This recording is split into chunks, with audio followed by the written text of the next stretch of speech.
한 책에서 교회 안에서 신앙생활하는 성도들의 모습을 6가지의 유형으로 분해놓은 그런 글을 하나 읽어본 적이 있습니다. 이 6가지의 유형은 각각 하나의 물건들 혹은 어떤 생물들을 이미지화시켜서 이제 그렇게 설명을 한 글인데요. 첫 번째 유형은 달구지 같은 성도들이 있답니다. 달구지 뭔지 아시죠? 소나 말이 끄는 그런 마차, 그래서 우리가 옛날 달구지라 그러는데요. 이 달구지 같은 성도는 어떤 성도인가 하면 누구가 자꾸 끌어줘야 움직이는 성도입니다. 이것 좀 같이 하시죠, 저것 좀 같이 하시죠, 이렇게 격려하고 또 저렇게 끌어주고, 그러면 마지못해서 하고, 누가 끌어주지 않으면 그 자리에 가만히 서서 움직이지 않는 그런 유형의 성도들을 달구지 같은 성도라고 그렇게 말을 합니다. 두 번째 유형은요, 하늘을 나는 연과 같은 성도가 있답니다. 이 연과 같은 성도는요, 너무너무 가벼워서 늘 방방 뜨는 특징을 가지고 있는데, 그 가벼움 때문에 신중하지 못하고 또 사려 있게 행동하지 못하면서도 습성은 항상 뭐냐면 높아지기를 원하는 습성을 가지고 있다는 거예요. 그래서 연처럼 그렇게 계속해서 높이 올라가려고만 하는데, 문제는 이 올라가려는 연이 연줄에 묶여 있는 것처럼 무능력이라고 하는 줄에 묶여 있어서 올라가지 못하면서도 높은 자리에 앉고 싶어 하는데, 더 심각한 문제는 언제 이 연줄이 끊어질지 모를 그런 위태위태한 신앙생활을 하고 있다는 겁니다. 그래서 어느 날 연줄이 탁 끊어져 버리면 그 다음에 어떻게 해요? 가차없이 교회를 떠나버리는 그러한 유형의 성도들이 연과 같은 성도라고 그렇게 이야기를 합니다. 세 번째 유형의 성도는 고양이 같은 유형의 성도랍니다. 여러분들, 고양이는 머리를 이렇게 주인이 쓰다듬어주면 굉장히 행복해 하잖아요. 그런 것처럼 이 고양이 유형의 성도는 뭐냐면 끊임없이 남들이 자기를 칭찬하고 알아주기를 바라는 성도랍니다. 그래서 남들이 알아주고 칭찬해주고 인정해주면 굉장히 기분 좋아하다가도 혹시라도 누군가가 자신의 기분을 상하게 하는 말을 하거나 또는 자신이 듣기에 좀 거북하게 들리는 충고를 할라치면 마치 고양이가 핥히며 달려드는 것처럼 그렇게 싸우자고 덤벼드는 유형의 성도가 바로 고양이 같은 유형의 성도랍니다. 네 번째 유형은요, 럭비공 같은 유형의 성도가 있대요. 여러분들, 럭비공은 어떤 공인지 아시죠? 타원형 모양으로 생기고 양쪽 끝이 뾰족하게 되어서 땅바닥에 이렇게 튕겨지게 되면 그야말로 어디로 튈지 모르는 공이 럭비공입니다. 그런데 이 럭비공과 같은 성도는 그야말로 항상 사람들을 조마조마하게 만드는 게 어디로 튈지 모른다는 거예요. 그런데 튀어서 잘 되는 경우도 물론 있겠지만 항상 어디로 튀는지 모르고 튀다가 보니까 교회 안에서 문제를 일으키기도 하고 사고를 치기도 하는 그런 유형의 사람이 럭비공과 같은 유형의 성도라고 이야기를 합니다. 마지막, 아니고 다섯 번째는요, 크리스마스 트리에 반짝이는 전구형의 성도가 있답니다. 여러분들, 여기 보시면 전구가 반짝거리잖아요. 근데 이 전구의 특성이 뭡니까? 불이 들어오면 반짝하다가 불이 꺼지면 깜깜해지잖아요. 그런 것처럼 성령의 임재하심이 들어왔다 나갔다 하는 사람이랍니다. 그래서 성령의 임재하심 속에 있어서는 막 기도하다가 성령이 떠나시면 자기의 기도도 중단되고, 봉사도 열심히 하다가 또 성령 하나님의 역사하심이 떠나면 봉사도 중단하고, 심지어는 성령 하나님 역사하시면 교회 출석도 열심히 해서 예배도 드리지만 성령 하나님 떠나실 때는 예배도 참석하지 않는, 그야말로 깜빡깜빡하는 성도가 크리스마스 트리의 전국불과 같은 성도라고 그렇게 이야기를 합니다. 마지막, 이런 성도들과는 반대되는 반석과 같은 성도들이 있답니다.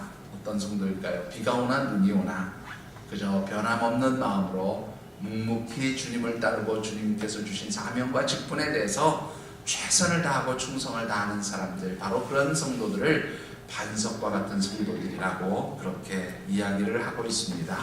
자, 그렇다면 이 시간 여러분들은 과연 어떤 유형에 속한 성도라고 스스로 생각하시고 판단하십니까?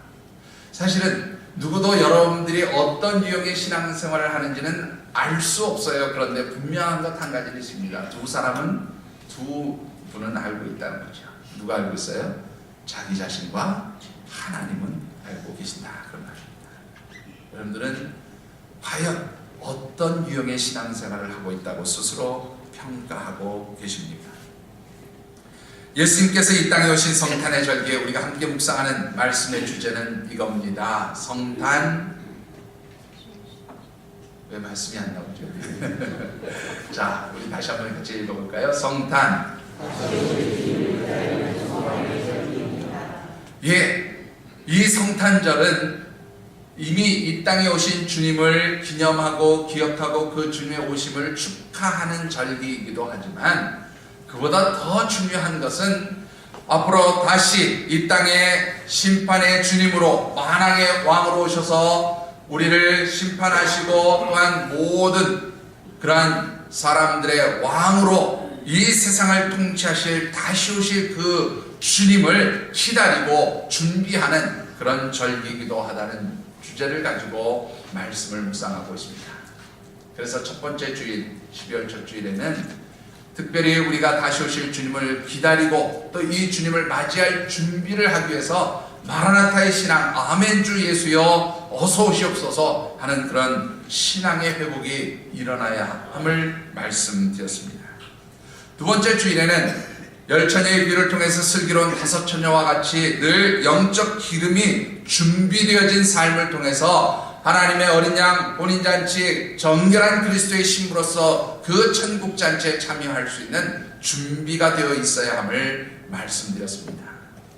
세 번째로 지난 주일에는 다시 오실 주님을 우리가 맞이하기 위해서 주님의 오시는 길을 준비하는 삶을 살아야 한다고 말씀을 드렸어요. 그래서 작게는 내 개인적으로 내 심령이 주님을 맞이할 수 있는 그런 심령의 길들이 준비되어야 하고, 더 나아가서는 다시 오실 주님을 이 땅의 많은 사람들에게 증거하고 선포하는 세례 요한과 같이 광야에 외치는 자의 삶을 살아야 할 것을 말씀드렸습니다.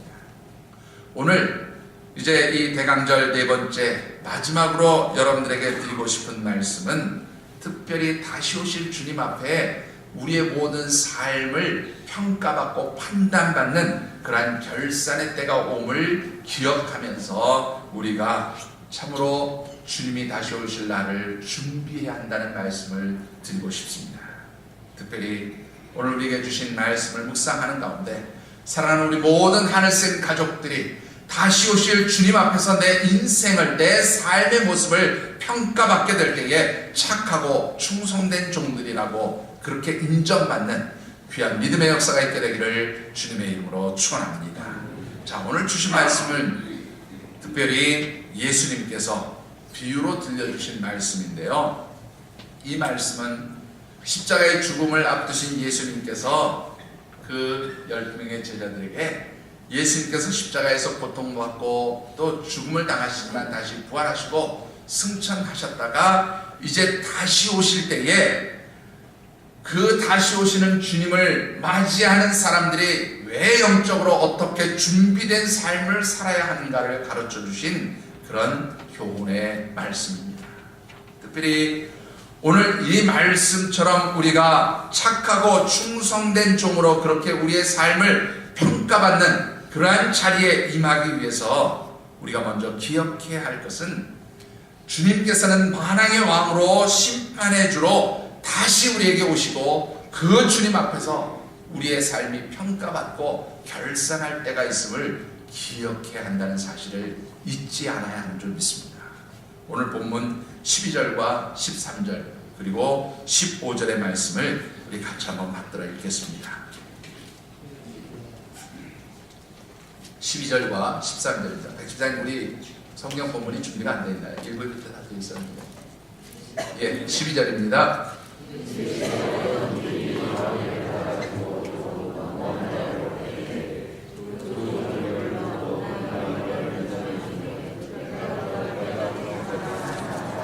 예, 15절의 말씀도 우리 같이 한번 받들어 읽겠습니다.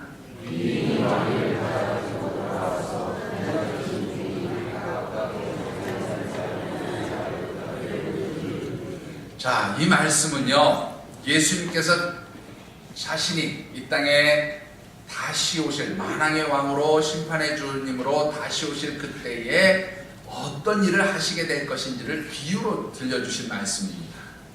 그런데 이 말씀에는 사실은 당시의 시대적인 배경을 하나, 시대적인 사건을 하나 배경으로 담고 있음을 보게 됩니다. 자, 어떤 내용의 이야기인가 하면 주전 37년, 그러니까 예수님이 이 땅에 오시기 한 37년 전부터 예수님 이 땅에 탄생하시기 전인 주전 4년경까지, 뭐 그 어간입니다. 예수님 탄생하실 그 무렵까지 이스라엘을 통치하고 다스렸던 왕이 하나 있어요. 여러분 혹시 누군지 아십니까? 누굴까요? 힌트 드릴까요? 예. 예수님이 이 땅에 탄생하셨을 때 아기들을 막 다 죽였던 그런 왕입니다. 동방박사 이야기 듣고 그쯤 되면 맞히실 수 있죠? 누구예요? 예, 헤롯 대왕입니다. 헤롯 대왕. 이 헤롯 대왕에게는 3명의 아들이 있었어요. 이 3명의 아들의 이름이 뭐냐면 헤롯 안티파스, 헤롯 빌립, 그리고 헤롯 아켈라오라고 하는 그런 3명의 아들이 있었는데요. 이 헤롯 대왕은 당시에 이스라엘 땅만이 아니라 또 이 사마리아 지역 그리고 그 주변의 여러 땅들을 통치하고 다스리는 그런 왕권을 가지고 있었던 그런 대왕이었습니다. 근데 이 헤롯 대왕이 이제 자신이 죽을 때가 임박하면서 자신의 3 아들에게 나라를 나눠서 분배했어요. 자, 안티파스는 어디, 뭐 빌립은 어디, 또 아켈라오는 어디, 이렇게 각각 나라들을 분배해서 다스리도록 그렇게 이제 나누어줬단 말이에요. 문제는 이 땅은 아버지에게 위임을 받아서 내가 다스릴 땅, 내가 왕으로 통치할 땅을 위임을 받았지만 중요한 것은 이것은 누구의 허락을 받아야 했는가 하면 당시 이 땅의 주인이라고 할 수 있는 바로 로마의 황제 시저, 여러분들 잘 아시는 역사에 보면 우리 성경에는 가이사라고 되어 있고 시저 아우구스투스라고 하는 황제에게 허락을 받아야 되는 그런 상황이었어요. 자, 그래서 이 헤롯 대왕의 3 아들들이 다 이 아우구스투스 황제에 가서 각자가 분봉으로 받은 그 땅의 왕위를 승인받는 일을 위해서 그 로마의 황제를 찾아가게 돼요. 그런데 그 중에 이 헤롯 아켈라오는 유대 땅과 사마리아 땅을 통치하라고 그렇게 위임을 받았는데 유대 사람들이, 이스라엘 사람들이 생각하니까 이 아켈라오가요 굉장히 폭력적인 성향을 가지고 있었던 그런 왕이라는 거예요. 그러니까 이스라엘 백성들이 생각할 때 아이고 저 폭력적인 왕이 우리의 왕이 되면 우리 얼마나 고달프고 피곤할까, 안 되겠다, 저 왕이 되지 못하도록 우리가 그 정치적으로 좀 반대하는 운동을 벌여야 되겠다. 그래서 당시에 이스라엘의 대제사장을 비롯한 종교 지도자들이 당시에 그 로마의 황제였던 아우구스티누스 황제에게 50명의 사절단을 보냈어요.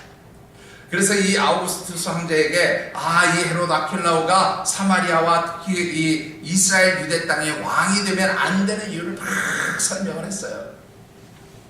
자, 성공했을까요? 실패했을까요? 예? 절반만 성공을 했어요. 절반만. 어떤 성공을 했냐면 아우구스투스 황제가 딱 들어보니까 이 사람들 말도 옳은 것 같고 또 그렇다고 해서 그 분봉왕으로 이미 왕권을 가지고 있는 그 사람을 왕으로 승인하지 않기도 그렇고 고민을 하다가 어떻게 했냐면 통치권은 인정을 했어요. 그러니까 사마리아와 이스라엘 유대 땅을 다스린 것은 헤롯 아켈라오 너의 몫이다. 그런데 너를 왕으로는 인정하지 않겠다. 이런 아주 편법의 이 결정을 내리고 헤롯 아켈라오에게 통치권은 가지고 있을 때 넌 왕은 아니다 그러고 보냈단 말이에요. 그러니까 헤롯 아켈라오가 기분이 좋았겠습니까? 나빴겠습니까? 그걸 말이라고 물어보십니까? 당연히 기분이 나빴겠죠. 그래서 이 열받은 헤롯 아켈라오가 고국에 돌아오자마자 자신을 반대했다고 알려진 그런 유대인들을 다 찾아내가지고 무려 몇 명을 숙청했냐면 8,000명을 숙청했어요. 그런 역사적인 사건이 있었던 겁니다. 그래서 이 예수님 당시에 이스라엘 사람들은 다 그 사건을 알고 있었던 내용이에요. 그런데 바로 예수님께서 그 헤롯 아켈라오의 사건을 가지고 예수님 자신이 다시 오실 때를 비유적으로 설명합니다. 차이는 한 가지예요. 헤롯 아켈라오는 왕권을 인정받지 못했지만 예수님께서는 뭐예요? 만왕의 왕으로 통치자로 하나님께 왕권을 받아서 다시 오셔서 이 세상을 심판하시는 그런 날이 오게 될 것을 말씀한 겁니다. 자, 그런데 여기서 아주 중요한 단어가 하나 있어요. 자, 바로 뭐냐면 문화라고 하는 단어이고요. 또 중요한 단어가 왕위를 받으러 간 귀인. 그리고 또 하나의 단어를 말씀드리면 그것은 바로 종들이라고 하는 것이에요. 자, 여러분들 이 세 가지 단어에서 말하는 귀인은 누구일까요? 왕위를 받으러 먼 나라로 떠난 그 귀인은 바로 이제 하나님 나라에 가서 잠시 계셨다가 만왕의 왕으로 심판해주러 하나님께 모든 왕권을 가지고 이 땅에 다시 오신 예수님 자신을 의미하는 그런 단어가 바로 왕위를 받으러 먼 길을 나간 귀인으로 그렇게 예수님 설명을 한 겁니다. 종들은 누구일까요? 이 종들은 말이죠, 1차적으로 두 부류의 사람들을 의미하고 있어요. 하나는 뭐냐면 예수님 당시에 예수님이 이 땅에 오심을 인정하고 메시아로 예수님을 고백하고 인정하고 예수님을 나의 구주로 고백했던 사람들은 오늘 본문에서 말하는 착하고 충성된 종으로 인정받은 사람들이에요. 악하고 게으른 종으로 인정받은 사람들은 누구인가 하면 바로 주님이 오심을 인정하지 않고 메시아로 오심을 인정하지 않고 예수님을 반대하고 십자가에 죽이려고 큰 계략을 썼던 유대의 종교 지도자들을 비롯해서 그들을 따르던 무리들이 바로 1차적 의미에서 이 종들이라고, 착하고 충성된 종과 악하고 게으른 종들이라고 그렇게 구분을 할 수가 있어요. 그런데 지난번에도 제가 말씀드렸지만 성경을 연구하는 방법 중에 여러분들 예언적 원근 통식법, 이런 연구법을 가지고 이 본문을 보면 2차적으로는 바로 예수 그리스도를 주님으로 고백하지만 실제의 삶에서는 주님을 주임으로 인정하지 않고 자기 마음대로 살았던 사람들과 주님을 주인으로 인정하면서 하나님의 백성으로서 하나님의 자녀로서의 합당한 삶을 살았던 사람들을 의미하는 그런 말씀이기도 하다, 그렇게 설명을 드릴 수가 있습니다. 자, 그렇다면 제일 중요한 이 문화는 무엇을 의미하는 것일까 라고 하는 겁니다.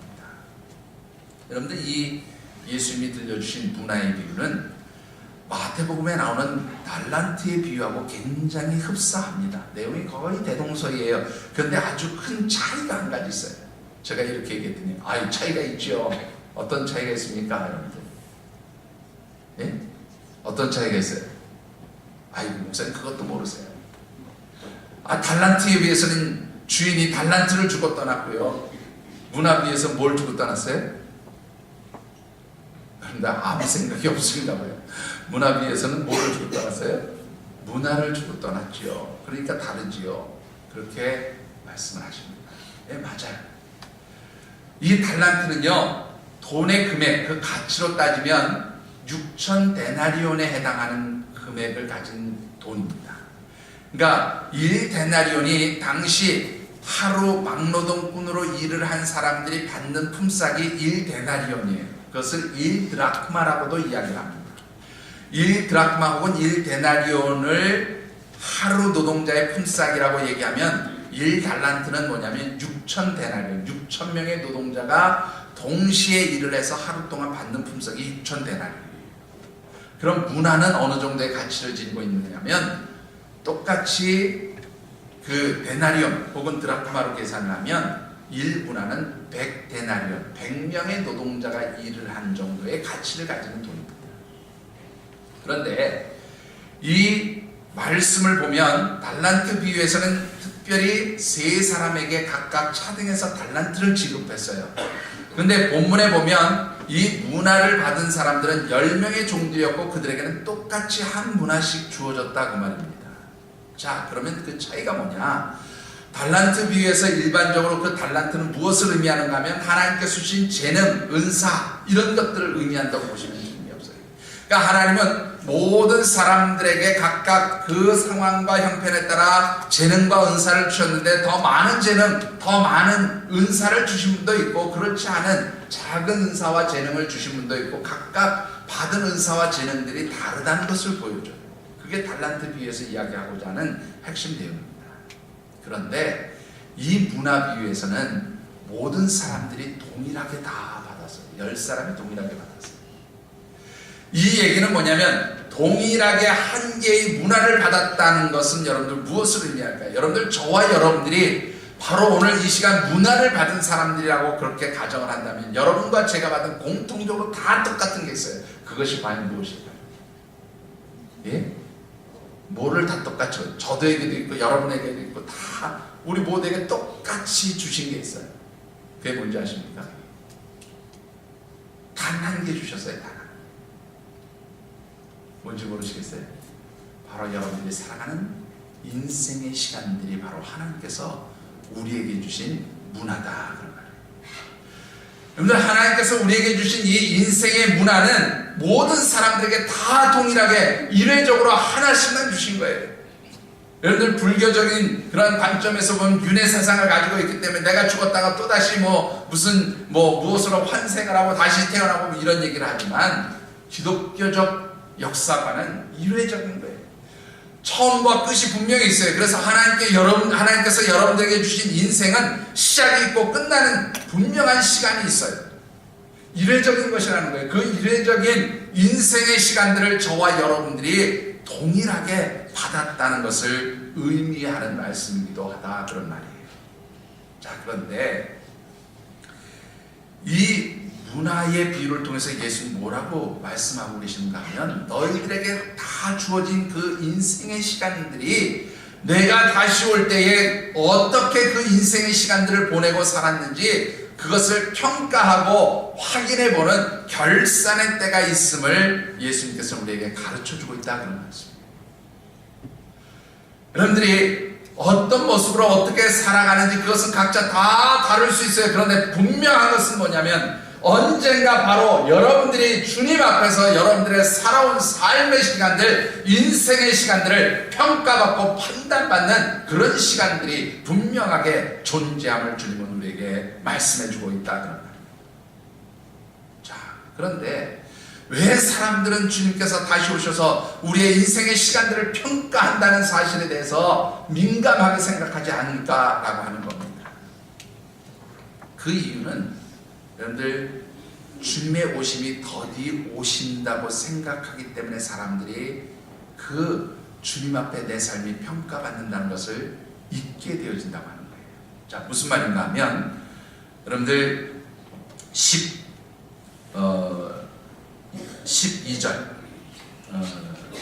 13절을 제가 한번 갖도록 하겠습니다. 그 종 열을 불러 열 문화를 주며 이르되 내가 돌아올 때까지 뭐 하라고요? 장사하라. 여러분들이 장사한다는 말을 원문에서 보니까 사업을 벌이거나 어떤 소득을 얻기 위한 여러 가지 이익을 얻기 위한 여러 가지 일들을 벌이는 거예요. 근데 여러분들 한번 생각해 보세요. 장사해 보신 분도 계시고 사업을 하신 분도 계시지만 사업을 하거나 장사를 하면 여러분들 그 장사를 시작하고 사업을 하고 바로 어떤 수익이 얻어지고 열매가 들어오고 막 이익이 남고 그런 것을 평가할 수 있습니까? 충분한 이익과 수익이 발생하기 위해서는 오랜 시간 이 사업체를 경영할 때 충분한 소득과 이익이 나오게 되는 거예요. 그러니까 이 귀인이 내가 하나의 문화를 주고 장사하라 그렇게 얘기했을 때는 뭐예요? 주님이 다시 가시면서 우리 각자에게 인생의 시간들을 주셨지만 그 주님이 다시 오셔서 평가할 시간들까지는 아직 좀 오랜 시간이 남아있음을 의미하는 것이기도 합니다. 자, 그런데 분명한 것은 주님이 다시 오신다는 거예요. 초대교회 성도들, 특별히 예수님 이후의 초대교회 성도들에게도 같은 문제가 있었습니다. 초대교회 성도들은 이미 지난 첫 주일에 말씀드렸던 것처럼 마라나타의 신앙을 가지고 언제 주님 오시는가, 아멘 주 예수 어서 오시옵소서, 이것을 늘 기대하고 살았던 사람들이에요. 그런데 주님의 오심이 점점 늦어지자 일부 사람들은 그렇게 생각했어요. 주님 안 오시는 거 아니야? 언제 오실지 모르는데 내가 그 주님 오심을 준비한다고 이렇게 정결하게 깨끗하게 정말로 주님을 섬기는 신앙생활에 최선을 다하면서 산다는 것이 오히려 핍박받고 힘들고 어려운데, 진짜 주님 다시 오시는 거야? 주님 안 오시는 거 아니야? 의심하기 시작했고, 그래서 배교하는 사람들이 생각하기 시작했어요. 그랬던 것처럼 오늘 이 시대를 살아가는 모든 사람들에게도 분명히 여러분들 주님이 오셔서 내 인생의 시간들을 결산하는 날이 있다라고 하는 사실이에요. 물론 우리가 이미 여러 차례 말씀드린 대로 그 주님이 와서 내 인생의 시간들을 결산하는 것이 온 인류의 마지막 때인 주님 다시 오시는 바로 그때에 임할 사건이기는 하지만, 동시에 어떻습니까? 우리들 각자가 개인적으로 주님 앞에 설 시간들이 가까이 온다는 사실도 여러분이 잊지 않게 되기를 주님으로 축원합니다. 무슨 말입니까? 주님이 만왕의 왕으로 심판해주러 이 땅에 다시 오시는 시간은 어쩌면 더 먼 훗날의 시간일지 모르지만, 그러나 나 한 사람을 주님이 불러서 주님 앞에 세우시는 날은 바로 지금 이 시간이 될 수도 있다라고 하는 사실이에요. 바로 여러분들의 모든 생명의 날이 끝나고 하나님 부르셔서 하나님 앞에 나아가는 죽음의 시간이 가까이 왔다면, 그것이야말로 바로 뭐예요? 내가 하나님 앞에 내 인생의 삶을 평가받고 판단받는 주님 앞에서는 그러한 시간이 임박했음을 의미하는 단어이기도 하다, 그런 것입니다. 어떤 분들은 그렇게 생각할 겁니다. 나에게 있어서 죽음이라는 시간은 아직도 남아있어, 좀 더 멀리 있는 것이라고 그렇게 생각하는 분도 계실지 모릅니다. 물론 그럴 수도 있습니다. 그러나 분명한 것은 반드시 그 시간은 온다. 어쩌면 그 시간은 내가 생각했던 것보다 아주 급박하게 빠르게 내 앞에 다가올지도 모른다고 하는 사실입니다. 여러분들 이 자리에 앉아 계신 우리 모든 성도 여러분들이 정말로 앞으로 10년, 20년, 100년 살아간다고 장담할 수 있는 분이 과연 얼마나 있겠습니까? 제가 아주 정확한 예언을 한번 해볼까요?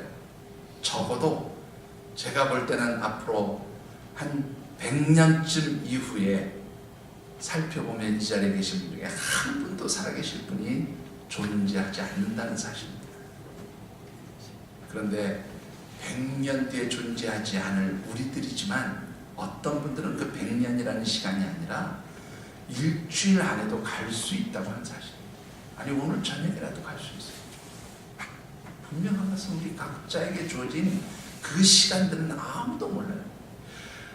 우리 이미 성경에 주님의 오심이 도적처럼 급하게 온다고 하는 바로 그 말씀처럼, 저와 여러분들의 그 부르심을 원하시는, 저와 여러분들의 삶을 평가하기 원하시는 주님께서 우리를 부르시는 시간이 언제 올지 아무도 모른다. 분명한 것은 그 시간이 반드시 오겠습니다. 그런데 왜 사람들은 그 부르심, 하나님의 부르심 앞에 내 삶이 평가받는 그 시간이 온다는 것을 그렇게 민감하게 생각하지 않느냐 하는 겁니다. 여러분들 그리스 신화에 보면 시간을 관장하는 두 신이 있어요. 그 한 신의 이름은요, 여러분들 좀 덥지요? 안 더우세요? 백사님 좀 우리 히딩을 좀 꺼주세요. 너무 탁합니다. 여러분들 첫 번째 신은 어떤 신인가 하면, 찬양대 쪽은 끄지 마세요. 찬양대 쪽은 춥대요.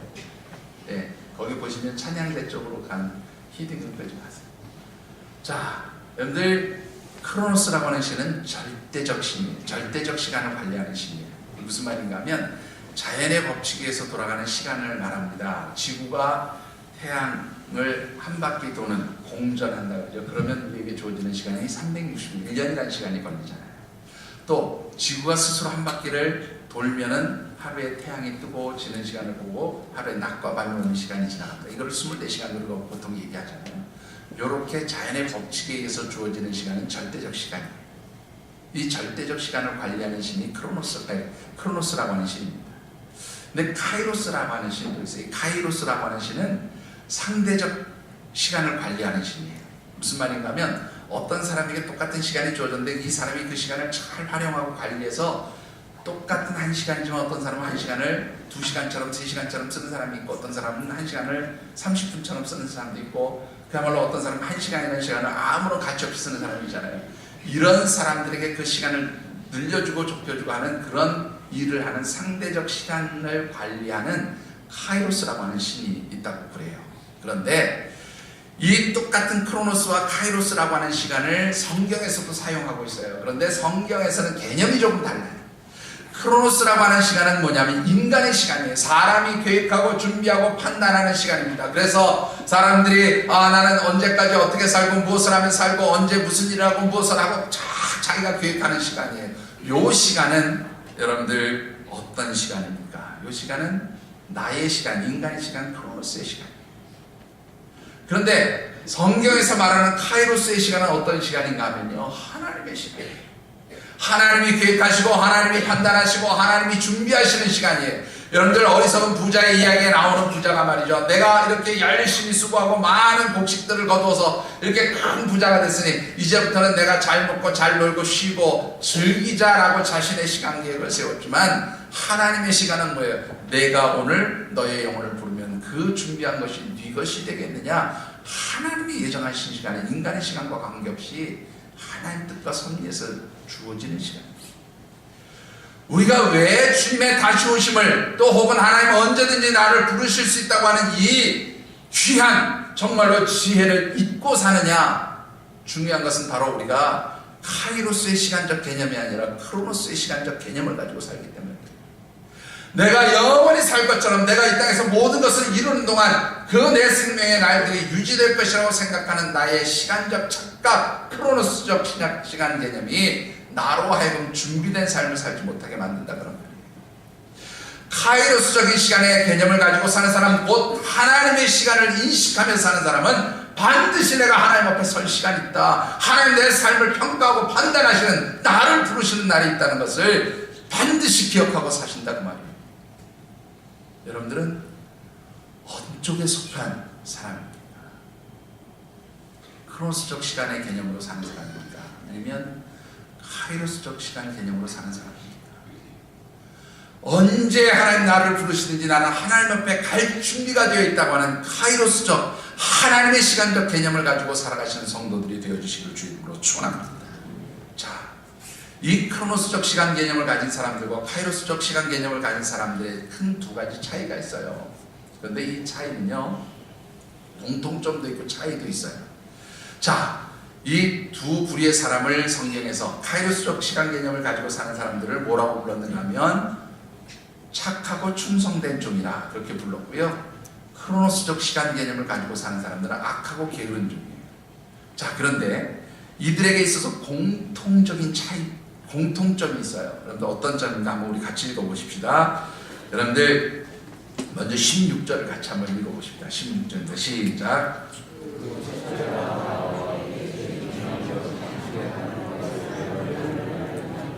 18절입니다.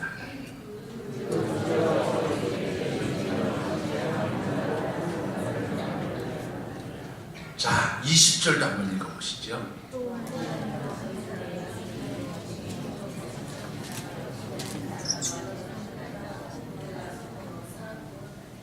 여러분들 이 세 절의 말씀 가운데 공통적으로 나오는 문구가 하나 있어요. 뭡니까? 뭐예요? 네? 당신의 문화예요. 당신의 문화. 문화는 뭐라고요? 우리 각자에게 주는 인생의 시간들을 문화라고 그렇게 말씀드렸잖아요. 근데 이 문화는 누구의 것이에요? 내 것이 아니고 누구의 것이에요? 당신의 것, 주님의 것이에요. 하나님 것. 자, 무슨 말씀입니까? 여러분들에게 주어진 그 인생의 모든 시간들의 주인이 누구라고요? 나인 줄 알았다는 거예요. 그런데 내가 아니라는 겁니다. 누가 주인이라는 거예요? 하나님이 주인이라는 거예요. 예수 그리스도께서 여러분들의 삶의 주인이고 여러분들의 인생의 주인이라 그런 말이. 그래서 이 세 종들이 공통적으로 하는 거예요. 내 인생은 누구의 것이에요? 주님의 것입니다. 왕 당신의 것입니다. 하나님의 것입니다. 그렇게 고백했다는 겁니다. 그런데 이 왕으로, 내 삶의 주인으로 하나님을 인정하고 입술로는 그렇게 시인하지만 그들의 삶에서는 다른 모습을 보였다는 말이에요. 하나님을 인정하는 성실하고 착하고 충성된 종으로 카이로스적 시간 개념을 가지고 살았던 사람들은 어떻게 살았습니까? 오늘 본문에 보면 3개의 단어로 설명할 수가 있어요. 자, 첫 번째는 어떤 모습입니까? 착한 사람들이라 그렇게 주님이 말씀하셨어요. 착하다. 이 착하다는 게 선하고 깨끗하고 정결하게 살았다, 그런 의미로 착한 단어가 아니에요. 이 원문의 뜻은 뭐냐면, 이 착하다는 말이 내가 너에게 준 삶에 대해서 적합하게 살았다, 그런 뜻이에요. 합당한 삶을 살았다. 내가 너에게 준 그 시간에 대해서 내가 적합하게 합당하게 그 삶에 맞는 삶을 살았다, 그런 뜻입니다. 충성한다는 말은요, 흔들림이 없이 그 일에 최선을 다했다는 말이에요.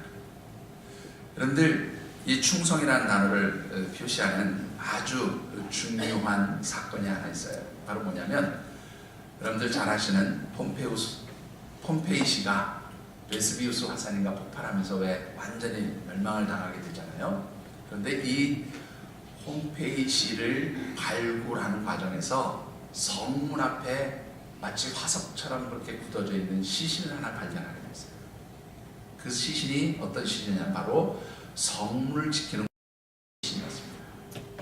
여러분들 한번 생각해 보세요. 화산이 터지고 여러분들 화산재가 날라오고 막 사람들이 아비규환 막 도망가는 그 상황에서 이 성문을 지키던 군인도 그 장면을 목격하고 보았을 것 아니겠어요? 그러면 지금 죽을 위기에 있으면 지금 성문을 지키는 게 중요한 게 아니고 어디로 가야 돼요? 자기 살기 위해서 도망가야 마땅하잖아요. 근데 이 성문을 지키는 군사는 성문을 지키는 그 자세 그대로 서서 죽음을 당했다라고 해요. 이것을 사람들이 뭐라고 하냐면 충성이다, 그렇게 표현했어요. 내 주변의 환경이 어떠하든지, 내 상황이 어떠하든지, 내 삶의 자리가 어떠하든지 하나님께서 내게 주신 이 인생의 직분, 인생의 삶에 대해서 흔들리지 않고 끝까지 그 자리를 지키고 사는 사람, 바로 그런 사람들이 충성된 사람이라는 거예요. 마지막으로 여러분들, 이들을 표현하는 말씀 단어가 하나 더 있습니다. 18절 말씀 한번 보시죠. 제가 읽겠습니다. 그 둘째가 와서 이르되 주인이여 당신의 한 문화로 5 문화를 만들었나이다. 이 만들다라는 단어.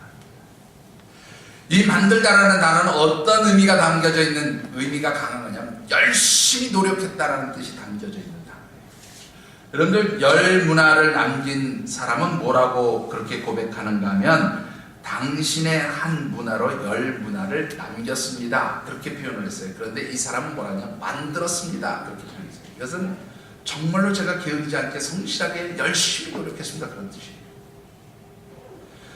자, 여러분들, 이 성실한 사람들, 착하고 충성된 종이라고 하나님의 시간을 의식하며 사는 사람들은 그래서 어떤 사람들입니까? 내 삶의 주인이 내가 아니고 누구예요? 하나님이세요.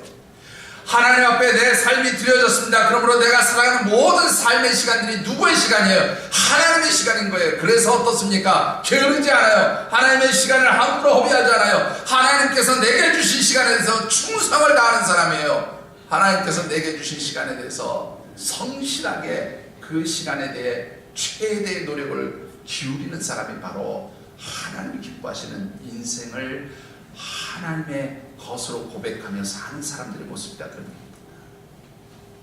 그런데 악하고 게으른 종들은 똑같이 자신의 인생이 주님의 것임을 고백하면서도 차이가 있어요. 어떤 차이가 있습니까? 여러분, 27절 말씀 한번 역시 같이 받들어 읽겠습니다. 27절입니다.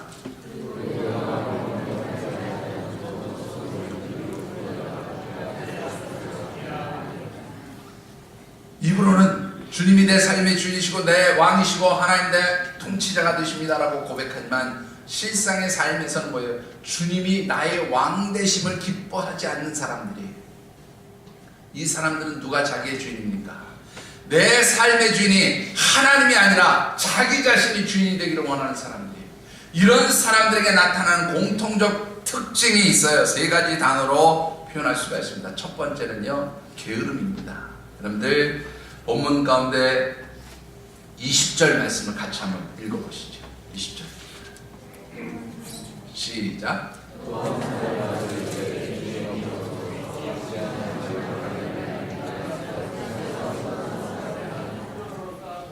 예, 이 사람은 하나님께서 자신에게 주신 인생의 시간을 어디에다 쌓아뒀어요? 수건에다 쌓아뒀어요. 여러분들 수건이라는 말에 그 원문 성경을 보면 뭐라고 되어 있냐면 스타리온이라고 하는 단어를 씁니다. 근데 이 스타리온이라는 단어가 그 어원이 어디에서 나온다냐면 스토르라고 하는 단어에서 나왔어요. 이 스토르라고 하는 단어는 무슨 뜻인가면 땀 흘리다, 땀을 흘리는 것을 닦는 용도가 바로 수건이에요. 그래서 수건은 뭐예요?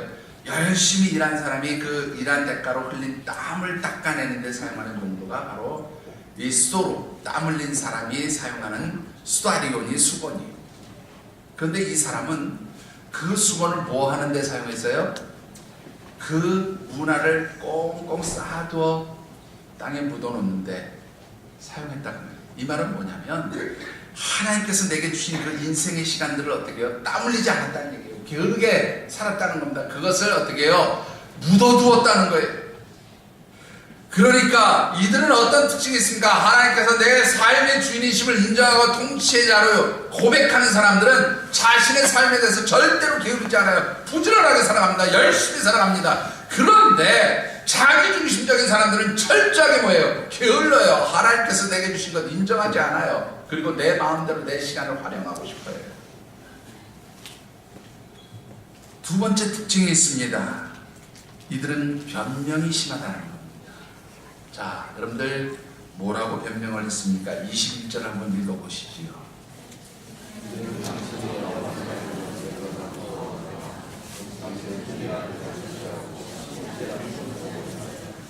여러분들 이게 무슨 말인지 이해가 되세요?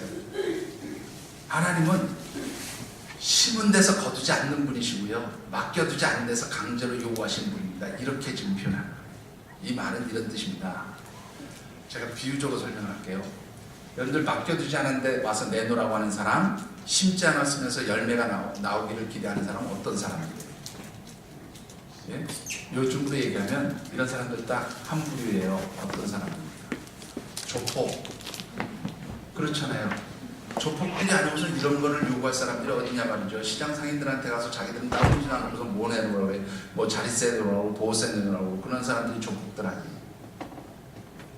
이 지금 게으른 사람은 하나님을 뭘로 만든 거예요? 요즘으로 얘기하면 조폭으로 만든 거예요. 예. 그리고 뭐예요? 하나님을 아주 불안당으로 만든 겁니다. 그래서 이 얘기는 뭐냐면 내가 열심히 땀 흘려 수고해가지고 이익을 남기면 하나님 그 이익 남긴 거 나한테 안 주고 다 뺏어가려고 그러죠. 그러니까 난 그게 싫어서 일 안 했어요. 이런 뜻이에요. 자기가 게으른 것을 변명하는데 그 변명하는 것이 도를 넘어서서 어디까지 가냐면 내가 이렇게 된 것은 누구 때문이야? 하나님 때문입니다라고 그렇게 자기의 게으름을 하나님께 전가하는 사람들이에요. 제가 이렇게 얘기하니까 여러분들이 아직도 무슨 이야기인지 잘 판단하시지 못하겠죠. 이렇게 설명드리면 정확할 겁니다. 하나님께서 내게 주신 인생의 시간들을 통해서 하나님 이런 일을 하라고, 봉사하라고, 또 하나님 이렇게 섬기라고, 이렇게 헌신하라고 각각 직분 주고 사명 주고 하나님께서 시간을 주고 너 그것 가지고 나에게 영광을 돌려 나를 기쁘게 해봐라, 그렇게 맡기셨다는 거예요. 그랬더니 이 맡은 사람이 뭐라고 표현하면 하나님 나는 그거 못합니다. 왜 못하는지 아세요? 하나님 나를 너무 바쁘게 하셔서 내가 그거 할 시간이 없어요. 하나님 나를 너무 가난하게 하셔서 나는 하나님 앞에 그 일을 할 수 있는 경제적 여유가 없습니다. 하나님 나는 너무 연약하기 때문에 하나님 내게 건강 주시지 않아서 나 그 일 할 수가 없어요. 끊임없이 하나님 앞에 변명한다는 거예요. 그리고 누구 때문에라 그래요? 하나님 나를 이렇게 만드셨기 때문에 나는 하나님께 할 수 있는 일이 없습니다. 여러분들 한번 잘 생각해보세요. 여러분들은 그런 일이 없습니까? 하나님 내게 직분도 주시고 사명도 주시고 무엇인가를 해야 할 일들을 맡기셨을 때 하나님 나는 이래서 안 되고 이래서 안 되고 저래서 그것을 할 수 없다고 변명하고 핑계대면서 그런데 내가 이렇게 된 것은 다 하나님 때문이에요. 그렇게 말하고 있지 않나요? 입으로는 하나님 내 삶의 주인이시고 나를 통치하시고 다스린 분이라고 그렇게 말하면서 정작 여러분들의 삶에서는 하나님의 왕되심을 인정하지 않고 하나님 주신 사명에 대해서 게으르게 그렇게 말하지 않느냐는 거예요. 여러분들 분명하게 기억하셔야 될 게 있어요.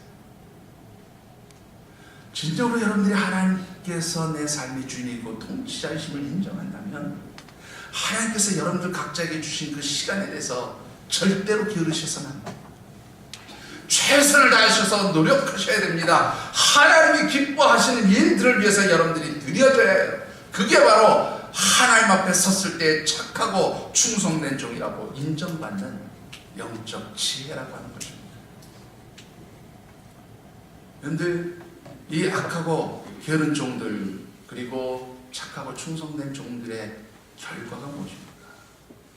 우리 26절, 25절, 26절, 27절을 같이 한번 읽겠습니다.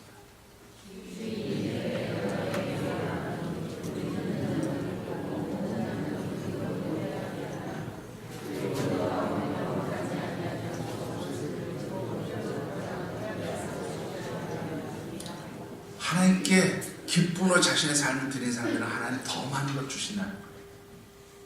하나님 기쁘시게 하는 데 자신을 드린 사람은 더 풍성한 것 하나님 주신다는 거예요. 그러나 하나님께서 주신 것에 대해서 하나님께 박하게 하고 하나님께 제대로 헌신하지 않을 때 하나님은 어떻게 해요? 그 읽는 것을 거두어 가십니다. 근데 거기서 끝나면 괜찮겠는데 그 뒤에 말씀이 무섭습니다. 그에게는 생명이 거두어지게 된다는 거예요. 여러분들, 제가 늘 새벽 때 가끔 드릴 말씀이 있어요. 하나님 왜 우리를 살려두셨습니까? 왜 아직 생명을 이 땅에 유지시켰습니까? 이유는 딱 한 가지. 사명이 있는 사람에게 생명이 있어요. 그런데 사명이 끝난 사람, 할 일이 없는 사람 하나님 굳이 이 세상에 두시지 않습니다. 거두어 가세요. 여러분들 왜 살고 있다고 생각해요? 왜 내 생명이 있다고 생각하십니까? 여러분들 사명이 있기 때문에 생명이 있는 거예요. 그런데 그 주신 사명, 그 생명을 여러분들이 경홀히 여기게 될 때 하나님 뭐예요? 그 사명은 곧 생명이에요. 그 생명을 거두어가시는 거예요. 사명을 거둔다는 얘기는요, 사실은 하나님 앞에 죽으러 가는 거예요. 잘 생각해 보세요. 무서운 말입니다. 오늘 본문이 바로 그것을 가르쳐주고 있어요. 여러분들 헌신 안 하셔도 괜찮아요. 하나님께서 주신 직분 감당 안 해도 좋아요. 괜찮아요. 여러분들 스스로가 더 잘하세요. 내가 하고 있는지 안 하고 있는지. 그런 제가 여러분들에게 강요할 것도 아니고요. 여러분들 스스로가 하나님 앞에 판단받습니다. 분명한 것은 하나님께서 제대로 직분 감당 안 하면, 제대로 사명 감당 안 하면, 제대로 주어진 생명을 하나님 영광을 위해서 사용하지 않으면 언젠가 그 생명을 불러가실 날 분명히 온다. 의외로 그 시간은 가까울 수도 있어요. 오늘 본문에서 말하는 게 굉장히 무서운 말씀이에요. 여러분들은 어떻게 하시겠습니까? 한 이야기로 오늘 말씀을 맺고 싶습니다. 현대인의 57%가요, 해가 갈수록, 1년, 2년 해가 갈수록 점점 더 바빠집니다라고 고백하는 사람이 57%예요. 여러분들 동의하십니까? 여러분들은 해가 갈수록, 시간이 갈수록 안 바빠지세요? 바빠지세요? 바빠지십니까? 안 바빠지세요? 안 바빠지시는 분 계시고 바빠지는 분 계십니까? 정말로 바빠지는 것 같아요. 왜 바빠질까? 두 가지 요인이 있는데요. 2차 세계대전 이후에 오늘 시대를 살아가는 사람들은 각자의 할 일이 10배로 늘어났답니다. 그러니까 2차 대전 그 시기에는 사람들이 한 개를 하면서 인생을 살아갔다면 여러분들은 몇 개를 하면서 살아가지고 10가지 일을 하면서 살아가야 됩니다.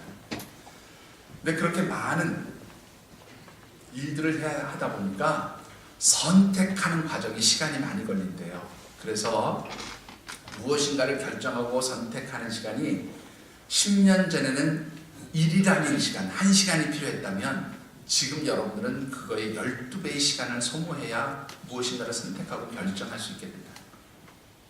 그러니까 바빠진다는 거죠. 그러니까 어떻게 해요? 선택하는데도 시간이 많이 걸리고 해야 될 일은 많고, 그러니까 어떻게 해요? 자꾸 힘들어지고 바빠지는 거예요. 그런데 이것을 아주 간단하게 해결하는 방법이 있어요. 뭐냐면 단순해지는 거예요. 근데 그 단순함의 기준이 뭐냐면 하나님이세요.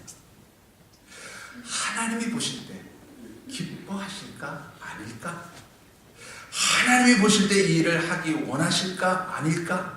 이것 생각하시면 의외로 우리의 선택이 가벼워져요. 쉬워집니다.